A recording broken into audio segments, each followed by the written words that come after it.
Muchísimas gracias, Sara, por la presentación, gracias al Instituto Cervantes por acogernos hoy, gracias también a la Fundación Ramón Areces por hacer este evento posible. Pues bien, efectivamente, como Sara os contaba, en la charla de hoy vamos a hablar de unas criaturas pequeñas pero cruciales en la historia de la biología, que son los tizones de Darwin, y de su flexibilidad comportamental y de cómo esta conducta nos puede ayudar no solo a entender mejor la evolución, sino también la conservación de especies. Bueno, el título de la charla hace honor también al pueblo en el que yo crecí, un pueblo de la Sierra de Guadarrama en Madrid que se llama Galapagar. Como investigador, igual que la mayoría de mis compañeros, me he tenido que mover bastante por Europa buscando trabajo. Y uno de los destinos que la investigación me permitió visitar fueron las Islas Galápagos. Me pareció una bonita coincidencia la similitud del nombre, ¿no? Una pequeña serendipia de la vida, y pensé que era una bonita manera de dar título al tema que quiero presentar hoy. Esta será la estructura que seguirá nuestra charla. En primer lugar, comenzaremos hablando brevemente sobre este lugar maravilloso que son las Islas Galápagos, y cómo proporcionaron a Charles Darwin una inspiración para concebir su famosa teoría de la evolución por selección natural. Continuaremos hablando sobre cómo los organismos desarrollan adaptaciones para hacer frente a los cambios que ocurren en el medio ambiente, y cómo la flexibilidad comportamental es uno de estos mecanismos que son clave para esa adaptación al cambio. Por último, plantearemos una serie de propuestas acerca de qué podemos hacer para preservar estos ecosistemas únicos. Hablar de las Islas Galápagos sin duda implica hablar de la figura más célebre que puso este archipiélago en el mapa y que le dio fama. Fue el naturalista inglés Charles Darwin en el siglo XIX, es apodado el padre de la evolución, pero a pesar de que Darwin siempre fue un entusiasta empedernido por la naturaleza, porque desde una temprana edad ya empezó a coleccionar especímenes de piedras, de insectos, de fósiles, estuvo a punto de tener una trayectoria muy distinta. Siguiendo los pasos de su padre, comenzó estudiando medicina, posteriormente teología, pero nunca llegó a ejercer ninguna de esas profesiones porque su interés, su pasión por el mundo natural era más fuerte. Él tenía un gran apetito por empaparse de la cultura filosófica y científica de su época, y esto le llevó a rodearse de todos los intelectuales coetáneos. Gracias a esas conexiones acabó conociendo a este otro personaje, el capitán Robert Fitzroy, que estaba por aquel entonces, en los años 1830 aproximadamente, preparando un viaje, una expedición alrededor del mundo con fines fundamentalmente cartográficos. Y él estaba en busca de un compañero de viaje que tuviera interés por la naturaleza y que le hiciera compañía y le ayudara en esta misión. Fue gracias a eso que Darwin consiguió su pasaje a bordo del famoso barco HMS Beagle, el cual zarpó del puerto de Plymouth en Inglaterra en el año 1831 en un viaje que duraría 5 años alrededor del mundo. Esta fue la travesía que siguió. Partieron dirección sur, hacia América del Sur, y tras bordear el Océano Atlántico acabaron en el año 1835 en las Islas Galápagos. Fue aquí donde Darwin pasó, junto con el resto de la tripulación, un total de 5 semanas, que si bien nos puede parecer un tiempo corto, la verdad es que le dio para mucho. Durante ese tiempo en las islas, Darwin la verdad que lo aprovechó bastante, recorrió gran parte del territorio, tanto la costa como el interior, y tomaba anotaciones de todo lo que observaba. Estos cuadernos se conservan en la actualidad, algunos están archivados digitalmente, se pueden consultar, son muy interesantes, y aquí ya podemos observar, no sé si se aprecia en la figura, pero una especie de árbol de la vida incipiente. Esto es algo bastante llamativo porque en aquel entonces las teorías evolutivas, bueno, no se concibía el concepto de evolución como tal, pero las teorías dominantes sobre el origen de la vida no hablaban de una trayectoria divergente como la conocemos hoy a nivel filogenético. Darwin se inspiró mucho de las criaturas con las que compartió esas 5 semanas, se llevó algunos de esos especímenes con él de vuelta a Europa y en particular una de las criaturas que más le inspiró fueron los pinzones de Darwin. Por aquel entonces él ni siquiera sospechaba que estuvieran relacionados entre sí y por supuesto no llevaban su nombre. Darwin se llevó en su viaje también numerosos volúmenes, numerosos libros que le sirvieron de fuente de inspiración. Uno de ellos fueron los principios de geología del geólogo inglés Charles Lyell, que proporcionaba una serie de conceptos rompedores, como por ejemplo el concepto de tiempo profundo. No hay que olvidar que en este contexto del siglo XIX la teoría dominante de la época, bueno, la Iglesia tenía una importancia bastante grande y se ignoraba realmente la edad de la Tierra y del sistema solar. Se creía que era muchísimo más joven de lo que sabemos hoy día que es, y por tanto una edad tan corta hacía difícil comprender cómo la evolución en largos tiempos y de manera gradual, con acumulaciones pequeñas a lo largo del tiempo, podía ser factible. Entonces fue gracias a este concepto del tiempo profundo que Darwin pudo concebir la idea de esta evolución gradual. También el concepto de uniformismo que Darwin aplicó a la biología, sugiriendo que estas variaciones acumuladas a lo largo de generaciones podrían dar lugar eventualmente a nuevas especies. Lyell también era un firme defensor del gradualismo en oposición a la tendencia dominante de la época del catastrofismo, que decía que los grandes fenómenos naturales se podían explicar como consecuencia a catástrofes o fenómenos sobrenaturales. También había otros dos economistas en la época, británicos, Adam Smith y Thomas Malthus, que la mayoría de las ideas que propusieron eran aplicadas a poblaciones humanas. Darwin lo que hizo fue trasladar eso al mundo natural, sobre todo conceptos, por ejemplo, sobre la competencia entre los individuos por recursos que eran limitados en los ecosistemas y cómo todo esto estaba finamente regulado por la mano invisible, que lo que hacía era seleccionar aquellos individuos que presentaban mejor predisposición para hacer frente a estos cambios.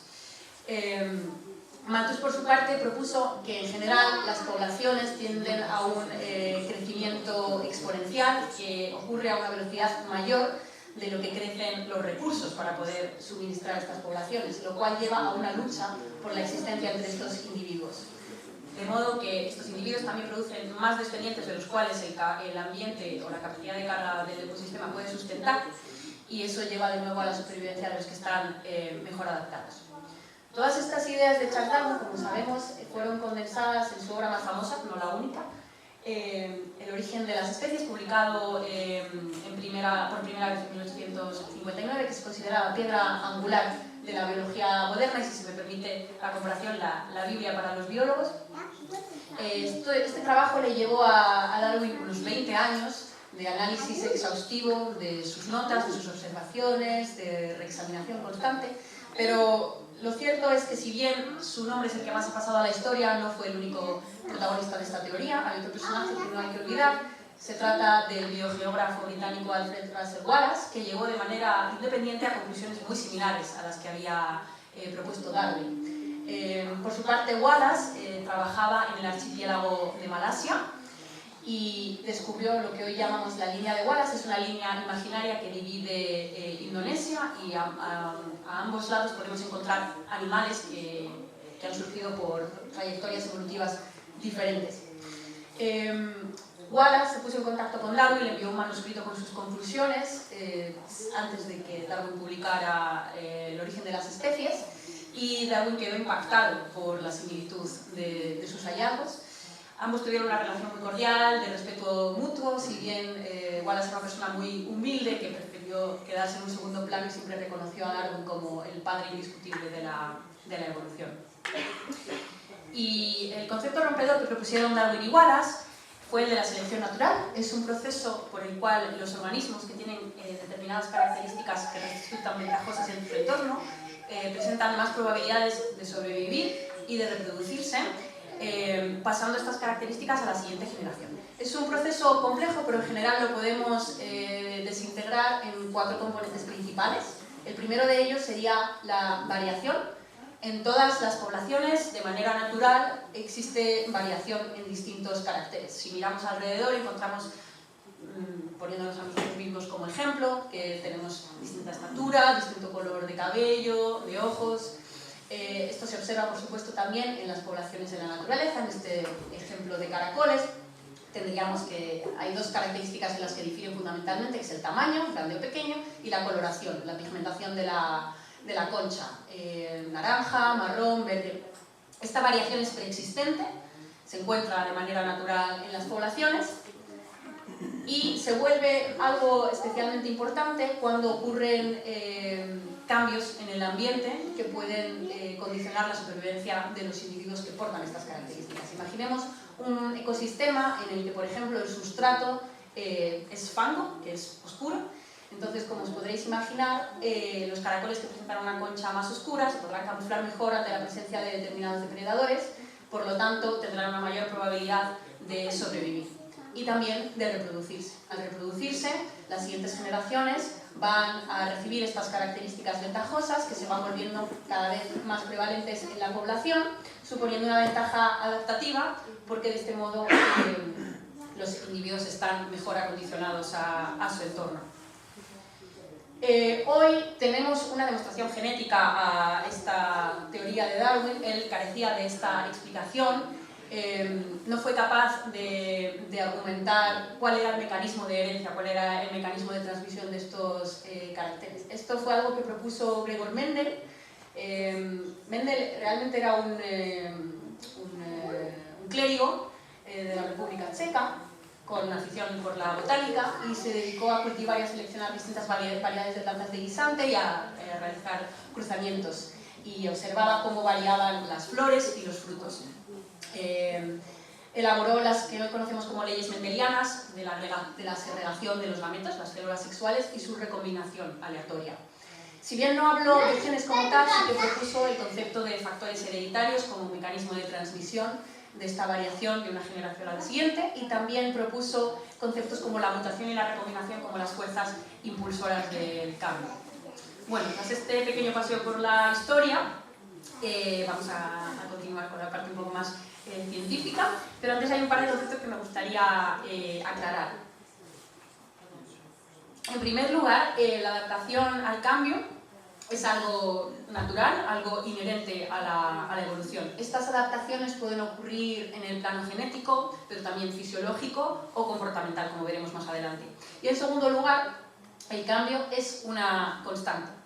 Si miramos a nuestro alrededor, incluso en el transcurso de nuestra propia vida, vemos que los paisajes no permanecen inmutables y que todas las condiciones ambientales van variando. La cantidad de precipitación, la temperatura, la abundancia de depredadores y presas. Sin embargo, todos estos cambios se están, o más bien me gustaría decir que los estamos acelerando como consecuencia de las actividades antropogénicas.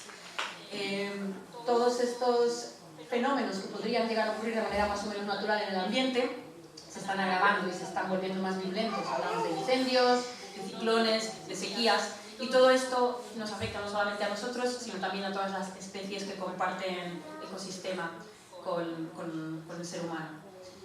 Dichos cambios en las condiciones ambientales tienen efectos complejos en el comportamiento a distintos niveles. Por ejemplo, los cambios que se producen en el hábitat, como puedan ser la deforestación por la tala masiva, la urbanización, lo que van a hacer es separar a poblaciones, y también esto va a tener una repercusión en el patrón migratorio. Si un terreno se vuelve urbanizado, muchas de estas especies van a tener que mudarse a otro lugar en busca de comida, en busca de refugio. Ocurre lo mismo con la disponibilidad de los recursos. Si ocurre una sequía o una inundación, los individuos van a tener que explorar nuevos territorios, van a tener que hacer frente potencialmente a conflictos con otras especies con las que tienen que competir por esos recursos cada vez más escasos. Esto también afecta a las estrategias reproductivas, sobre todo en el caso de las aves y los reptiles, son muy sensibles a variaciones discretas en la temperatura, que va a condicionar el momento en el que se aparean y si tienen descendencia o no, como veremos más adelante. Por supuesto, también las interacciones con el ser humano, de manera directa o indirecta, nuestra presencia incomoda a los animales que viven a nuestro alrededor. En algunos casos, algunos animales escogen evitar nuestra presencia, huir en la medida de lo posible, o habituarse, por ejemplo, las aves intentan, para escapar de la contaminación acústica, subirse a lugares cada vez más altos o cantar a frecuencias cada vez más elevadas para intentar hacer llegar su canto por encima del ruido ambiental. Y esto está, por supuesto, alterando la comunicación entre las especies. En última instancia, todos estos factores provocan estrés en los animales y esto puede tener un efecto muy grave en su salud y en su bienestar. Los vuelve más vulnerables a contraer y a transmitir enfermedades, lo cual puede tener un impacto también en sus capacidades cognitivas. Y por último, si bien algunas especies son más vulnerables que otras a estos cambios drásticos, hay especies que son capaces de tolerar en cierta medida estos desafíos ajustando su comportamiento. Es lo que conocemos como flexibilidad comportamental, que es el núcleo de la charla. La flexibilidad comportamental es una capacidad de la conducta de las especies. Hay que entender el comportamiento como algo no estático o inmutable, sino algo que puede variar, algo que tiene una capacidad modulatoria y que promueve que la respuesta sea adaptativa, que la respuesta que se produzca esté en consonancia con el factor ambiental en cuestión. Las adaptaciones comportamentales son interesantes porque permiten una respuesta mucho más rápida que las adaptaciones a nivel genético. Se pueden observar no solo en el transcurso de la vida de un mismo individuo, sino también en el propio día, ¿no? A lo largo del mismo día el comportamiento de un individuo no es el mismo, o de un día para otro ante un mismo factor no siempre reaccionamos de la misma manera. Se trata de variaciones en general bastante sutiles, pero que resultan muy cruciales. Los ejemplos clásicos serían la incorporación de nuevos alimentos en la dieta, cuando la fuente principal de alimento deja de estar disponible, o la colonización de nuevos nichos ecológicos, cuando, por ejemplo, estos se fragmentan o son ocupados por especies invasoras. La flexibilidad comportamental se sustenta en una serie de mecanismos. Por ejemplo, las interacciones sociales son especialmente importantes en etapas tempranas de la vida, cuando la competición o la cooperación con otros individuos modulan la conducta durante el desarrollo. También a nivel de neuroplasticidad, la función y la estructura del sistema nervioso puede modificarse a nivel de conexiones sinápticas, de modulación de circuitos neuronales, incluso de formación de nuevas neuronas. Hoy sabemos, sobre todo en mamíferos y en aves, que hay ciertos factores como una dieta rica en omega 3 o la actividad física que promueven la neurogénesis en el hipocampo, que es la región encargada de la memoria y la navegación espacial. En cuanto a las hormonas, sobre todo las hormonas sexuales, como los estrógenos, o las hormonas del estrés, como el cortisol, son las mayores responsables de responder al cambio ambiental, y el aprendizaje y la memoria están fuertemente controlados por neurotransmisores como la dopamina, que también tiene un papel esencial en la toma de decisiones, que es fundamental para la flexibilidad comportamental. ¿De qué modo estudiamos los biólogos la flexibilidad comportamental? En general hay tres métodos principales. Por un lado, los estudios observacionales, que se pueden llevar a cabo tanto en el medio natural como en el laboratorio. En este caso no hay intervención, simplemente nos dedicamos a observar y a documentar ectogramas, que son una serie de matrices en las que o bien nos centramos en un individuo en concreto o en una conducta en particular y anotamos su frecuencia, quién es el receptor o el actor de esta conducta. Y, por ejemplo, un ejemplo clásico sería cómo los animales buscan alimento y cómo esto varía en función de la disponibilidad en su entorno. Otro método serían las manipulaciones experimentales que se llevan a cabo en el laboratorio, en el cual sí que hay una intervención directa. Generalmente modificamos una variable de interés, como por ejemplo la intensidad lumínica, y vemos cuál es el efecto de esta intervención en el comportamiento, por ejemplo la actividad locomotora. Y por último estarían los experimentos de campo que se llevan a cabo en el medio natural, no siempre en el campo, pero así es como se llama, en el cual evaluamos el efecto de intervenciones, por ejemplo, con fines de conservación. Un ejemplo sería cómo la variación en el número y abundancia de depredadores tiene un efecto en el comportamiento de las presas. Y son precisamente estos experimentos de campo los que tienen una mayor validez ecológica, porque se llevan a cabo en entornos naturales donde los fenómenos ocurren de manera espontánea y nos permiten observar el comportamiento en unas condiciones más realistas y contextualmente más relevantes. Dentro de los experimentos de campo, un ejemplo clásico serían las comparaciones entre especies relacionadas. Hay una disciplina dedicada a ello que es la cognición comparada, en lo cual lo que se hace es estudiar el efecto de factores ambientales, por ejemplo la dieta, en un determinado comportamiento como por ejemplo la innovación. Hay lugares en el planeta que ofrecen estas cualidades, estas características de manera natural, se llaman laboratorios naturales de la evolución y las Galápagos son un claro ejemplo de este lugar, como veremos más adelante el porqué. Además, los pinzones de Darwin son un modelo excelente para poder estudiar estas comparaciones entre especies relacionadas. Y lo que hicimos en este estudio junto con mis colaboradores fue comparar 4 especies de pinzones de Darwin que difieren en su régimen alimenticio, en concreto lo que denominamos ecología de forrajeo. Esto se refiere a qué tipos de alimentos consume una especie y cómo los obtiene. En general se suelen distinguir entre especialistas y generalistas. Los especialistas son individuos que se centran de manera específica en un tipo de alimento concreto. Por ejemplo, el pinzón carpintero tiene una dieta insectívora, se nutre fundamentalmente de insectos, pero también de otros pequeños artrópodos. Mientras que el pinzón de cactus tiene una dieta más centrada en un cactus que se denomina opuntia. Por otro lado tendríamos los generalistas, que como su propio nombre indica, discriminan menos a la hora del tipo de alimentos que incorporan en su dieta, que suele ser desde semillas y granos hasta ocasionalmente pequeños insectos como fuente de proteína cuando están disponibles. También hablamos de extractores versus no extractores por la manera en que obtienen este alimento. Si el alimento está integrado dentro de un sustrato que hay que extraer, como por ejemplo serían las oquedades, los orificios en los troncos de los árboles o la propia flor del cactus, o si no hay que extraerlo porque se encuentra disponible sobre la superficie como sería el terreno. Antes de continuar me gustaría hacer un breve inciso para explicar por qué es importante estudiar especies que están emparentadas genéticamente, pero que están sometidas a distintas presiones selectivas.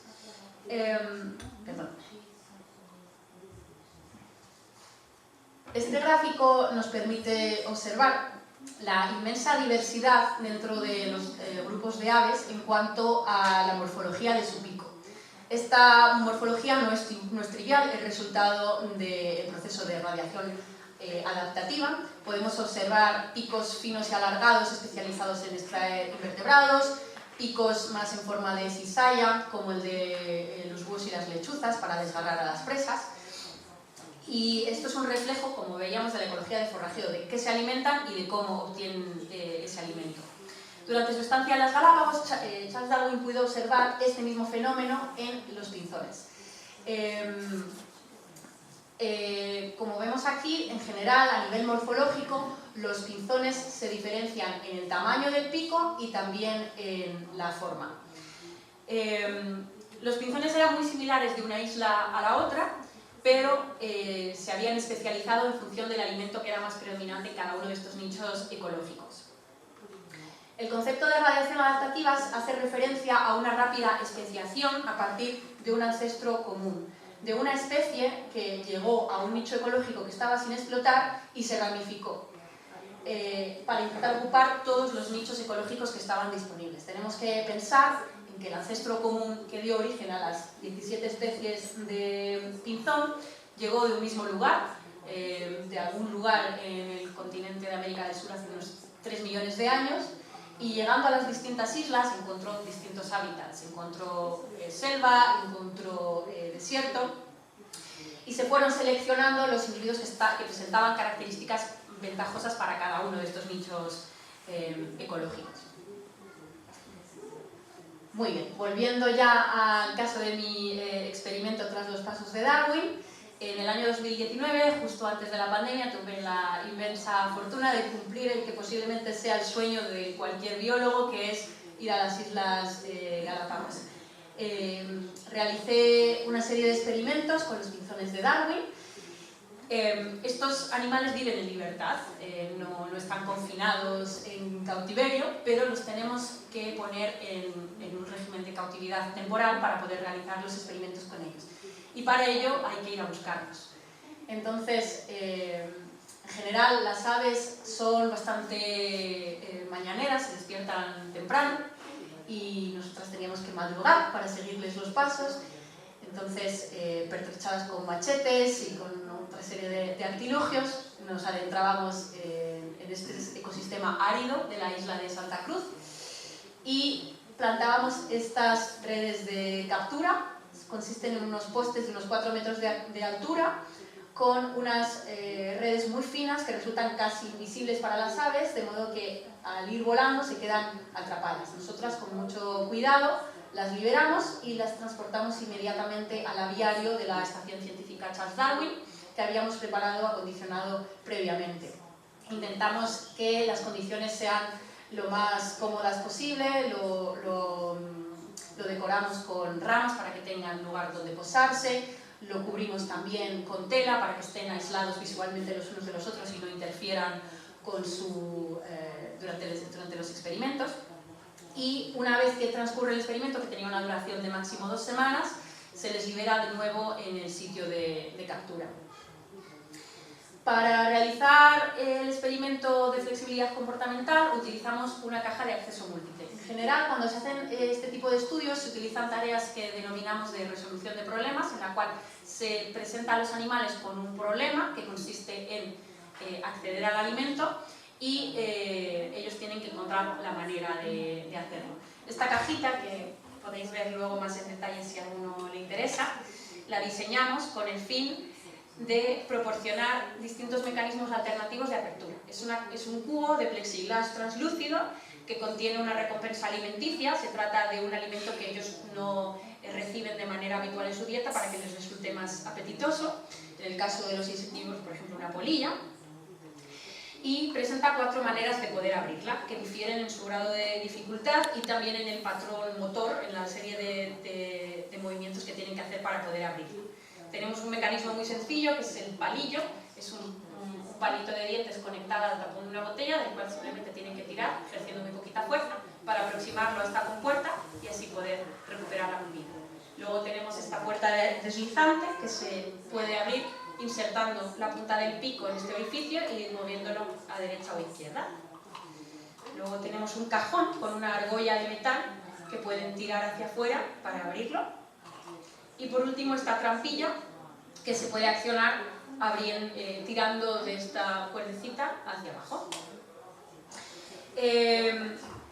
Los animales disponían de una serie de sesiones durante el transcurso de las máximo 2 semanas que pasaban con nosotros en cautividad, en las cuales podían ir probando los distintos mecanismos. Una vez que desarrollaban una preferencia por uno de ellos, es decir, que lo resolvían de manera consistente en 5 ocasiones, lo bloqueábamos para incitarles a que descubrieran los otros mecanismos que seguían estando disponibles y de este modo tratar de estimular esa flexibilidad comportamental que estábamos intentando medir.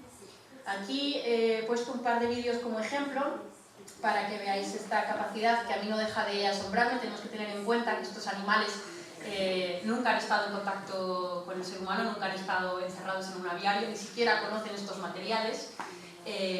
Y desde las primeras sesiones la mayoría de ellos eran capaces de alguna manera de saber lo que tenían que hacer sin ningún tipo de entrenamiento. Aquí vamos a observar a un pinzón carpintero abriendo la puerta deslizante. Los ensayos tenían una duración de 5 minutos. En este caso he seleccionado simplemente el fragmento de interés. Va muy rápido, pero es a tiempo real.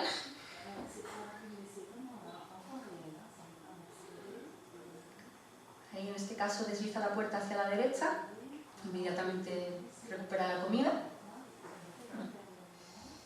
Y en este caso tenemos un pinzón de cactus que se decide por el mecanismo de la trampilla, que es uno de los más difíciles, a pesar de que el palillo todavía está disponible. Pero bueno, parece que le gustan los retos.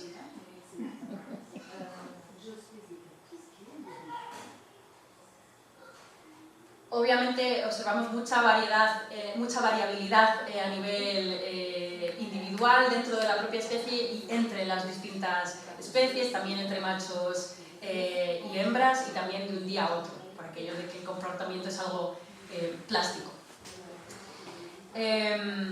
Entonces, un breve inciso para aclarar un concepto que también es relevante en esta charla, que es la innovación. Lo que estábamos buscando en este experimento era estudiar cómo la capacidad de innovar se puede ver afectada por el régimen alimenticio. El término innovación a veces es un poco confuso o ambiguo y no a todos nos queda claro que los animales sean capaces de innovar. Lo solemos asociar con algo muy sofisticado que requiere capacidades cognitivas muy elaboradas. No hay que olvidar que las aves carecen de una región cerebral que se llama neocórtex, corteza, que evolutivamente es la parte del cerebro más desarrollada, más moderna y la que se cree que, bueno, donde se asocian las capacidades más elevadas, y hasta hace poco tiempo se pensaba que solo aquellos animales con un neocórtex eran capaces de tener comportamientos complejos. Hoy sabemos que no es así. Lo cierto es que la innovación es crucial para el éxito de cualquier especie porque proporciona, tiene un propósito funcional adaptativo. Innovar supone la capacidad de crear algo nuevo, algo que puede ser desde una idea hasta una nueva técnica o un nuevo producto que no estuviera presente de manera previa en esa población en concreto. Se suele definir como la aplicación de una solución conocida a un problema nuevo o viceversa. Por ello hablamos de innovación cuando observamos modificaciones en el repertorio de las conductas típicas y que además se puedan transmitir socialmente. Las innovaciones son indicadores de flexibilidad comportamental porque los individuos que pueden realizar estas innovaciones en general son más exploradores y más resolutivos. Algunos ejemplos clásicos de innovación son, por ejemplo, el uso de herramientas para extraer termitas, que se ha observado ampliamente en aves como los córvidos y en primates, o los herrerillos, este pequeño ave, que son capaces de perforar la tapita de aluminio de las botellas de leche para beber su contenido. En nuestro estudio, a partir del experimento que realizamos, medimos una serie de variables cognitivas para evaluar cuál era su efecto sobre la capacidad de innovar. Estas variables fueron, en primer lugar, la flexibilidad comportamental, que definimos como el número total de mecanismos que un individuo era capaz de descubrir en el transcurso de todas las sesiones experimentales. También la persistencia, que es el número de contactos efectuados con el mecanismo de la caja, que nos da una idea del interés o la motivación que tienen por llevar a cabo esta tarea. Así como la reacción a la novedad, que medimos como el tiempo que tardaban, la latencia en aproximarse a la caja. Y la capacidad de innovar, que se suele definir como el número de intentos fallidos que necesitan hasta que son capaces de resolver un mecanismo por primera vez, y que nos da idea de cuánto tardaría ese individuo en descubrir una nueva oportunidad disponible en el medio ambiente. El principal resultado que encontramos con este estudio es que la persistencia de todas las variables que nosotros medimos es el factor que mejor explica las diferencias observadas en la capacidad para innovar. Los animales que tenían una mayor persistencia eran precisamente los especialistas extractores, es decir, el pinzón carpintero y el pinzón de cactus. Eran los más persistentes en la tarea, tenían un mayor número de contactos con la caja multiacceso, y fue esta mayor persistencia lo que les permitió descubrir una nueva solución con mayor rapidez. Esta persistencia además va aparejada a su ecología de forrajeo. Estos animales, como hemos visto antes, necesitan dedicar gran parte de tiempo y de energía a extraer la comida que no se encuentra disponible de manera inmediata. Si desisten en su empresa, simplemente no se alimentan. Y es precisamente esta persistencia ligada a su ecología de forrajeo la que les ha permitido evolucionar teniendo una mayor capacidad de innovación que las otras especies emparentadas. Bueno, hasta aquí llegaría la parte más ligada a mi estudio, pero creo que es importante cuando hablamos de un lugar como Galápagos fijarnos también en que los estudios que hacemos los biólogos del comportamiento tienen una influencia y una aplicación sobre la conservación de la biodiversidad. Las Islas Galápagos, que en general se suelen describir como las Islas Encantadas, son un paraíso, son un lugar idílico que os invito a que intentéis visitar si alguna vez tenéis la ocasión. Y si bien es cierto que sigue habiendo rincones mágicos en el archipiélago, cada vez hay más zonas que se alejan de ese concepto de lugar virgen o prístino. Y han cambiado mucho, sobre todo desde el momento en que Darwin lo visitó por primera vez. Las Islas Galápagos permanecieron desiertas durante milenios y las primeras visitas de las que se tiene constancia son visitas sobre todo de piratas o de balleneros y tortugueros en los siglos XVII y XVIII, que estimaron poblaciones de tortugas gigantes y de ballenas llevándose su grasa, ¿no? En la actualidad, la isla principal de las Galápagos, Santa Cruz, tiene este aspecto. Esta sería una vista aérea que nos da idea del elevado grado de urbanización, incluso también de la cantidad de barcos que hay, de la cantidad de calles, la cantidad de coches. La mayor parte de la población se concentra en el extremo sur de la isla, donde hay una densidad muy elevada, hay infraestructuras que no esperaríamos encontrar en un lugar allí. Y por supuesto, toda esta presión está ejerciendo una amenaza, un riesgo muy grande en las poblaciones de animales que en muchos casos son endémicas. Un endemismo es una especie que solo se encuentra en un lugar de la Tierra, que no existe más que en ese sitio. Vamos a ver un poquito más en detalle cuál es exactamente el impacto que tienen estas actividades humanas y cómo transforman los ecosistemas. La primera y más evidente sería la pérdida de vegetación, que no solamente es un problema en sí mismo por la pérdida de masa forestal, sino que los cultivos ocupan cada vez más espacio, contaminan más suelo y consumen más agua. Sobre todo la agricultura intensiva es una de las actividades humanas, que no sería el turismo, que tiene que reporta más ingresos económicos a la población local. Ligada a la pérdida de vegetación iría también la introducción de especies invasoras, como por ejemplo esta frambuesa salvaje, que si bien es un bocado bastante apetitoso para las aves, es un arma de doble filo, porque las aves, al alimentarse de ella, al excretar, dispersan sus semillas, de modo que hoy día encontramos esta frambuesa por todas partes en las islas. Es muy difícil de erradicar, crece con gran rapidez y se apodera del territorio, impidiendo que otras plantas puedan crecer. Las plantas no son las únicas especies invasoras que encontramos en las Galápagos. Muchas de ellas han llegado allí de manera accidental o como negligencia. Es el caso, por ejemplo, de muchos animales de compañía que se llevaron los primeros colonos, como podrían ser los gatos y los perros. Se puede observar constantemente perros que, jugando sin querer con los cachorros de lobo marino, los acaban provocando heridas, en algunos casos letales. También los gatos, que directamente matan a las iguanas bebés. Las ratas, cuyo mayor riesgo es la transmisión de enfermedades infecciosas como la rabia. Las cabras, que si bien proporcionan mucho sustento a las poblaciones locales, realmente se están comiendo el pasto de otros herbívoros, como las tortugas gigantes. Pero realmente la principal amenaza es minúscula. Se trata de una mosca llamada Phylornis downsii, que afecta al ciclo vital de numerosas especies de aves. Lo que hace es parasitar los nidos. Las larvas provocan deformaciones en los polluelos, que no pueden alimentarse, acaban siendo abandonados por sus padres porque no son viables. Esto está llevando al declive y eventualmente a la desaparición de numerosas especies de aves.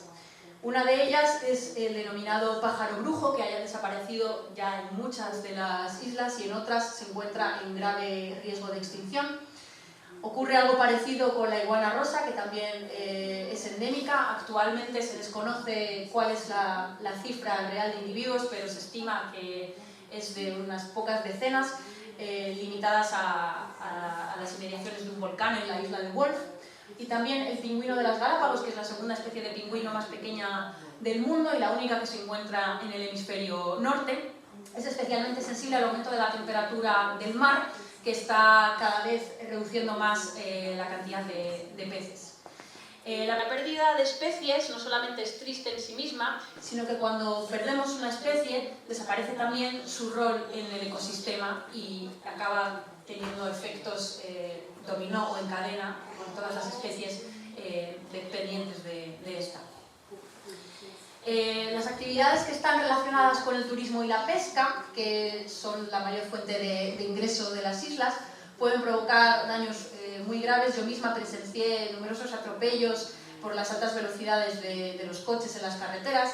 Si bien se están poniendo señales y también vallas en el borde de las carreteras, realmente es desolador ver cómo el esfuerzo de conservación por parte de los biólogos se echa por tierra por el descuido de la ciudadanía. También la contaminación acústica, el ruido sobre todo de los buques, de los cruceros, que cada vez son más numerosos, o prácticas inconscientes por parte de algunos turistas, como de acercarse demasiado a la fauna por la foto perfecta, y la generación de desechos de todas estas actividades que terminan en los bosques o en las playas. Esta es una foto que tomé yo en una playa dentro de la reserva natural, como está llena de colillas de cigarro. Aparte de todas las actividades humanas, los animales también se enfrentan a cambios en el medio ambiente derivados de fenómenos más o menos naturales, pero que se están agravando como consecuencia de las actividades antropogénicas. Las islas son más vulnerables a los efectos del cambio climático que cualquier otro lugar por diversas razones. Un aumento en las temperaturas debido a los gases de efecto invernadero provoca la fusión o el derretimiento de los glaciares, una subida del nivel del mar y por lo tanto una pérdida de superficie terrestre, una pérdida de litoral y una erosión de toda la zona costera. Al mismo tiempo, esta masa de agua salada que se infiltra en tierras continentales acaba con los depósitos de agua dulce, provocando la desertificación y la sequía. Además, en general las islas tienen menor capacidad de amortiguar el impacto o de resiliencia a eventos extremos como puedan ser tormentas tropicales, y el aumento de la temperatura también conlleva el blanqueamiento de los corales. Estos arrecifes que rodean a las islas son ecosistemas que sustentan a un montón de otras especies, pero que también son claves para la pesca y para el turismo, que son lo que sustenta en última instancia también al ser humano que allí vive, ¿no? Hay otros dos fenómenos climáticos opuestos que se denominan el niño y la niña, que ocurren de manera cíclica, son oscilaciones en la temperatura de las aguas y en la intensidad de los vientos en el Pacífico y que tienen consecuencias globales. El niño se caracteriza por un aumento de las temperaturas que se vuelven cada vez más cálidas y unos vientos alisios cada vez más suaves, lo cual aumenta la disponibilidad de nutrientes en el ecosistema marino. Y por el contrario, la niña se caracteriza por aguas frías y vientos alisios fuertes, lo cual provoca sequía. Si bien estos fenómenos son naturales, la acción antropogénica está variando su carácter cíclico, está incrementando su frecuencia y su intensidad. Y aunque las especies de Galápagos han evolucionado durante millones de años para adaptarse a estas características, los cambios bruscos pueden exceder su capacidad de resiliencia. Bueno, pues ¿qué hacemos con todo esto? Con toda esta información, ¿qué pueden realmente hacer los animales? Parece que hemos pintado un panorama desolador en el que no hay escapatoria, no hay manera de sobrevivir. Bueno, por suerte los animales tienen un margen de tolerancia bastante amplio, incluso algunos de ellos han desarrollado adaptaciones a los ecosistemas urbanos, lo cual les ha permitido explotar nuevas oportunidades. Por ejemplo, sobre todo los pelícanos, ya saben a qué hora regresan los pescadores de faenar y se congregan en el puerto para alimentarse de los pescados que son desechados por los pescadores, lo cual pues, les supone a ellos no tener que invertir energía y tiempo en tener que ir a pescar. Por otro lado, se está dando un fenómeno de coexistencia entre las especies locales y las especies que no son nativas. Hay una coevolución dinámica, lo que se denomina una carrera de armas, en la cual cada especie desarrolla estrategias adaptativas como respuesta al impacto o al efecto que está recibiendo de la otra. Por ejemplo, las iguanas marinas, que normalmente anidan en las playas, pues sus huevos estaban siendo depredados, devorados por algunas aves, como esta invasiva que se llama Annie, que con ese pico pues, puede romper con bastante facilidad los huevos y alimentarse de su contenido. En respuesta a ello, las iguanas han empezado a anidar en zonas un poquito más escondidas, como serían los arbustos, que se están empezando a proteger ahora también de los visitantes. Y como respuesta a ello, las aves tienen que buscar otra fuente alternativa de alimento. De nuevo, un ejemplo de uso eficiente de flexibilidad comportamental por parte de las dos especies. Perdón.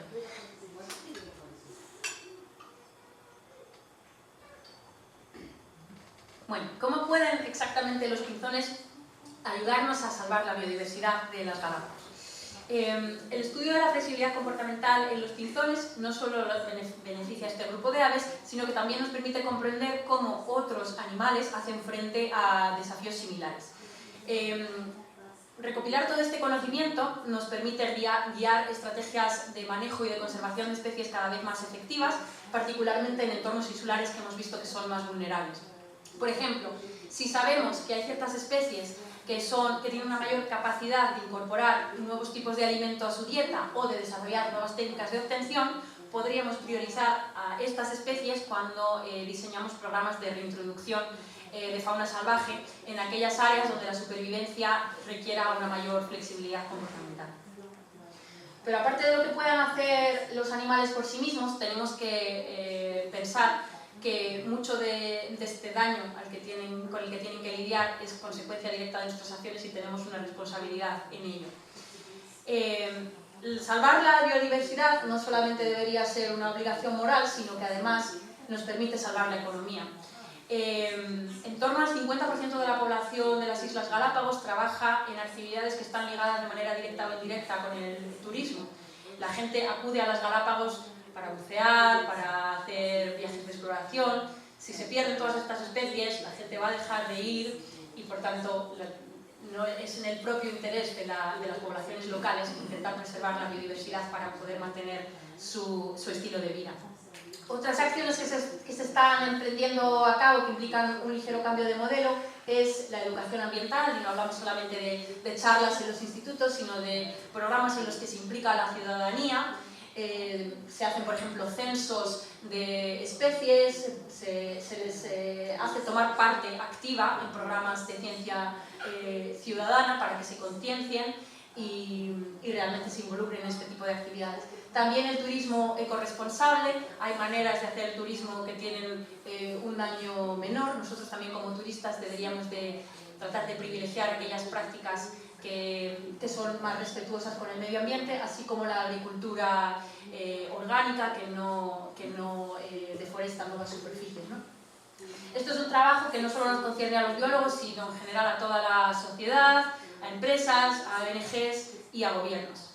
Pero me gustaría terminar con una nota positiva porque creo que hay motivos para la esperanza y en particular hay un organismo que está resultando clave en el desempeño de todos estos proyectos, que es el Parque Nacional y la Reserva Marina de Galápagos, que pertenecen al Ministerio de Medio Ambiente de Ecuador. Fueron creados en el año 59 y en la actualidad cubren un 97% de la superficie terrestre y marina. Llevan a cabo numerosas actividades de monitoreo de la salud de poblaciones, de su bienestar. Se asegura, por ejemplo, que la campaña de la pesca de la langosta se efectúe en la época adecuada, que los turistas no se adentren sin guías especializados en zonas en las que no está permitido su presencia, realizan numerosas actividades de divulgación científica, de restauración de hábitats y, por supuesto, vigilan contra la caza y el tráfico ilegal. Y bueno, este es, por ejemplo, un extracto de la página web de la Fundación Charles Darwin, en la cual nos informan de los numerosos programas en los que están implicados, que han permitido ya la recuperación de numerosas especies que estaban al borde de la extinción. Hay dos de sus programas que son mis favoritos, como por ejemplo la cría en cautividad de la tortuga gigante y su repoblación en islas en las que ya había desaparecido, o la creación de un corredor biológico marino que conecta las Islas Galápagos con Colombia, Costa Rica y Panamá, y que permite las rutas migratorias de muchas especies como el tiburón martillo. Pues con esto me gustaría concluir agradeciendo una vez más a la SIEF, a la Fundación Ramón Areces y al Instituto Cervantes por permitir la organización de este evento, y también a la Fundación Charles Darwin, al Parque Nacional de Galápagos y a todos mis asistentes de campo que me ayudaron durante este experimento, así como a la Universidad de Viena. Muchas gracias por su atención.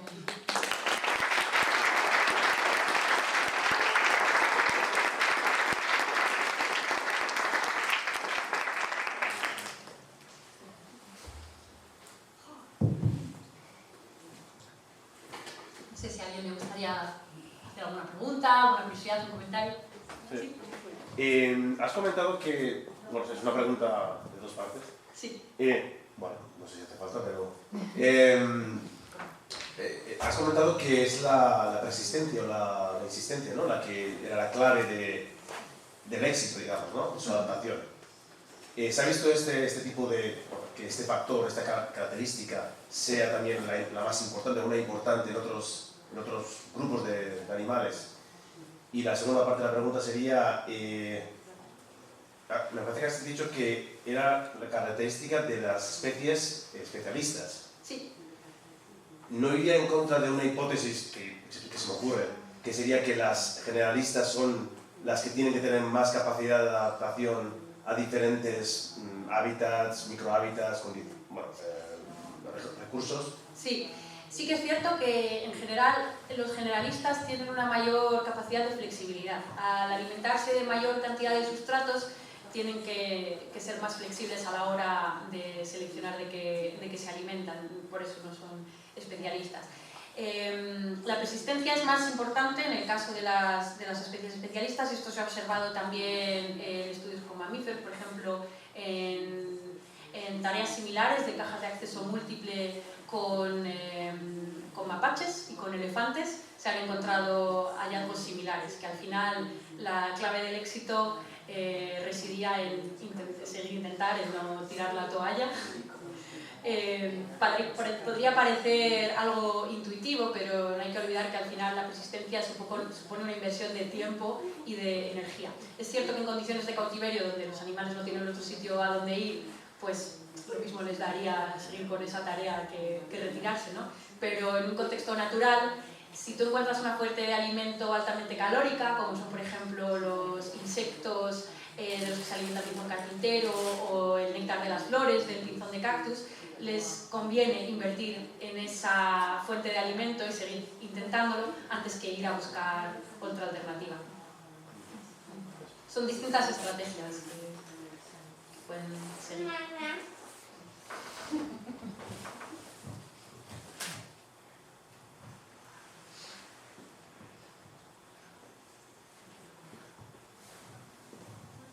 Sí, por aquí en primera fila es que me pregunta. Bueno, ¿cómo está evolucionando la población de las islas de Galápagos y cómo está evolucionando el turismo también? ¿De los pinzones en concreto o de cualquier especie? En general, sí, para ver la presión sobre sí. el medio ambiente. Pues, por ejemplo, en el caso de los pinzones, los Galápagos son muy interesantes porque uno no tiene que ir a buscar los animales vienen a uno. Uno se tumba en la playa y enseguida va a estar rodeado de iguanas, de pinzones, ¿no? Y en general tienen mucha curiosidad. Algo que se me ha olvidado mencionar es que, como las islas no fueron colonizadas hasta hace relativamente poco, estas especies han evolucionado sin la presencia humana. Entonces no nos ven como una presión selectiva, no nos ven como una amenaza ni como un factor de riesgo. Y esto les pone en peligro, ¿no? Es por eso que muchas son atropelladas, porque no han evolucionado viendo que esto era un riesgo a su supervivencia. En el caso de, por ejemplo, los pinzones, si uno se tumba en la playa y se pone a comer palomitas o galletas, enseguida va a estar rodeado, sobre todo de pinzones medianos y pequeños, que son los pinzones generalistas, y sin ningún miramiento van a empezar a picotear esas nuevas fuentes de alimento. Y son los que tienen mayor tolerancia a los ambientes urbanos, los que parece que no están tan perturbados. Los pinzones carpintero, por ejemplo, siguen siendo bastante territoriales, bastante aislados, son los más difíciles de encontrar, los que no se adentran tanto en zonas urbanas. Hay muchas zonas de las islas que son directamente inaccesibles, o sea, la isla de Isabela, por ejemplo, que es la segunda mayor en número de población humana, está con una forma de caballito de mar, creo que es, no sé si un 5 o un 10% de la superficie de la isla que se puede realmente visitar, por mucho que uno quiera, es que es impenetrable, ¿no? Entonces creo que esto es bueno para proporcionar un reducto para las especies, ¿no? Y de hecho el Parque de Galápagos gestiona también los permisos, incluso para los propios investigadores, tienes que tener una razón muy precisa, muy justificada, para que ellos te permitan capturar estas especies, adentrarte en esos territorios. Creo que es algo esencial, ¿no? para permitir que esto se pueda mantener tal como lo conocemos.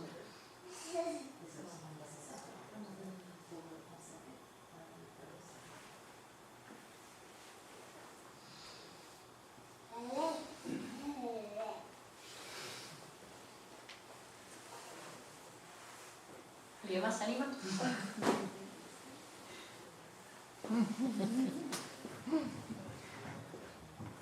Has comentado que era el 97% de la superficie que estaba dentro del Parque Nacional. Entonces, la agricultura que se está expandiendo en ese 3% o no hay control dentro del Parque Nacional? Lo que ocurre es que hay muchas zonas que, si bien se consideran en la actualidad del Parque Nacional, son tierras privadas, son ranchos. Entonces ahí es muy difícil controlar. Hay un delicado equilibrio, ¿no? Hay incentivos para los dueños de los ranchos en preservar la vegetación tal y como es, y de hecho hay muchos propietarios que ponen a su disposición la tierra para las tortugas gigantes, ¿no? Ellos reciben un dinero de parte del parque para que las tortugas vivan ahí en una zona protegida, en lugar de dedicar el terreno a cultivar, por ejemplo, café, cacao o plátano, ¿no? Entonces, la tierra como tal ya existe, está en manos privadas, no está en control del parque, pero no siempre se destina a fines ligados a la conservación, ¿no? Hay que entender que, creo que es un detalle que se me ha olvidado mencionar también, que de todas las provincias que conforman Ecuador, Galápagos es la más rica. Entonces, bueno, hay también un control un poco más estricto de la migración, se intenta limitar el número de personas, incluso de propios ecuatorianos, o la duración de la estancia, ¿no? Para intentar reducir el impacto de la presencia humana, pero no hay que olvidar que al final Ecuador es un país también con un contexto socioeconómico complicado, mucha gente ve oportunidad mudándose a esta zona, pero la capacidad de carga del ecosistema es limitada, ¿no?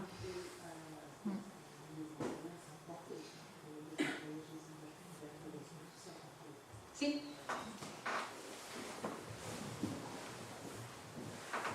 Bueno, para empezar me gustaría decir buenas tardes y gracias por esta conferencia. Yo he llegado tarde, entonces he llegado justamente en el momento de la teoría de Darwin, entonces me gustaría más un poco como contextualizar un poco porque no me he enterado de cuando vine, porque vine hace media hora.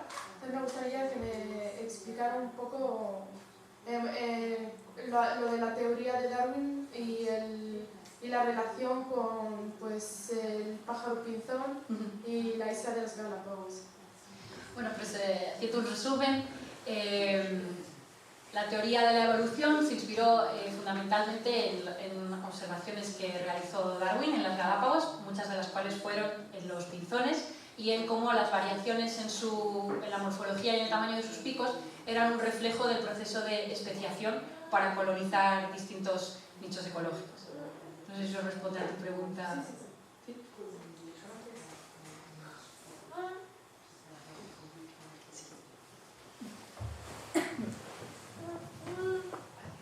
Yo pues más por preguntar si seguisteis algún tipo de código ético con el tema de manipulación de animales y si es así como qué tipo de código ético fue. Por supuesto, todos los experimentos con animales aprobados en instituciones europeas están regidos por comités éticos de las universidades. Tienes que elaborar una propuesta en la que detallas el número de ejemplares que quieres capturar, tienes que justificar por qué, tienes que hacer una serie de cálculos estadísticos para justificar cuál es tu tamaño muestral, tienes que intentar que sea el mínimo posible, ¿no? para ello. Y además el Parque Nacional también elabora una serie de protocolos y de directrices y hacen un monitoreo, o sea, nosotros nos acompañan cuando vamos a capturar a las aves para asegurarse de que todo se hace conforme a sus normas. La persona que captura las aves, mi compañera, es una ornitóloga acreditada por el parque, entonces no puede manipular las aves cualquiera y por mucho que sea bióloga, pues no tengo el entrenamiento o la experiencia que tiene ella, ¿no? Luego también hay una obligación cada vez, sobre todo en el caso de las aves, cada vez que se captura un ejemplar que no haya sido previamente catalogado, hay que tomar una serie de medidas morfométricas, en el caso de las aves, por ejemplo, la envergadura de las alas, la longitud del pico, etc. Todo esto se registra en una base de datos y se identifica a las aves con una anilla, que suele ser de plástico o de metal, y de modo que si tú introduces ese número, en la base de datos puedes ver el historial de esa especie, puedes ver dónde fue capturado por primera vez, en qué tipo de experimentos se utilizó, quién fue la persona responsable y, por ejemplo, cuando se hacen las publicaciones científicas, también las revistas exigen que pues, esta confirmación, este permiso del comité de ética.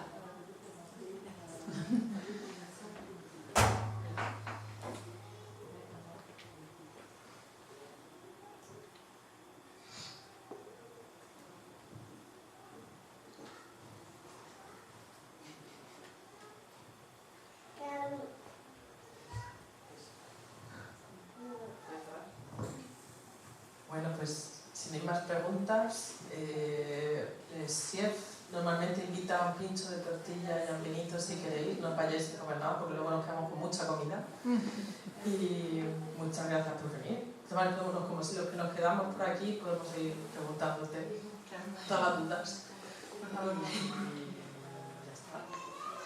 Muchísimas gracias. Muchas gracias.